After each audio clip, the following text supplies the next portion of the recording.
In a rare public statement, America's Secretary of State called for an end to the growing crisis in the Gulf. We call for calm and thoughtful dialogue with clear expectations and accountability among the parties in order to strengthen relationships. We ask that there be no further escalation by the parties in the region. We call on Qatar to be responsive to the concerns of its neighbors. Qatar has a history of supporting groups that have spanned the spectrum of political expression, from activism to violence. The Emir of Qatar has made progress in halting financial support and expelling terrorist elements from his country. But he must do more, and he must do it more quickly. Others must also continue to eliminate factions of support for violent organizations within their own borders. Again, that was a commitment made by all. Saudi Arabia, the UAE, Egypt, Bahrain and 3 other nations have severed diplomatic ties with Qatar. They claim the country has been supporting radical groups and destabilising the region, an accusation Qatar rejects.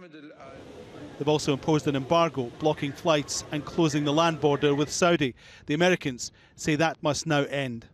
There are humanitarian consequences to this blockade. We're seeing shortages of food, families are being forcibly separated, and children pulled out of school.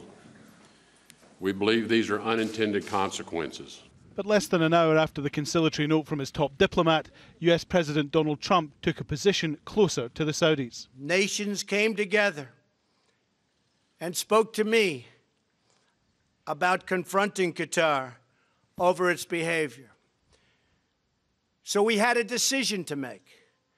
Do we take the easy road, or do we finally take a hard but necessary action? We have to stop the funding of terrorism.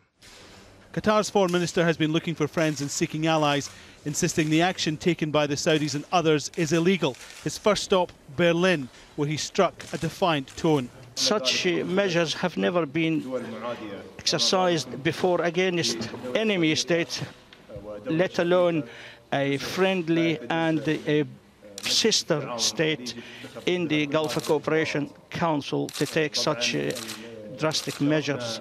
While the Emir of Kuwait has tried to broker a deal, he was in Doha on Thursday, there's more sign of escalation than reconciliation. Saudi Arabia, the UAE, Egypt and Bahrain issued a so-called terror finance blacklist, which names 59 people and entities which they say are linked to Qatar and terrorism. It's a claim rejected by the Qataris. Most of the Qatari charities, they work with USAID, with Oxfam. Those are huge charity work in the world and the humanitarian support in the world. So actually they, by saying this about those specific charity entities, they are questioning actually the work of international charity entities. Thank you very much. Rex Tillerson's comments are laying the ground for fresh mediation. It signals the US is keen to see an end to the crisis and is not closing the door to talks. Alan Fisher, Al Jazeera, Doha.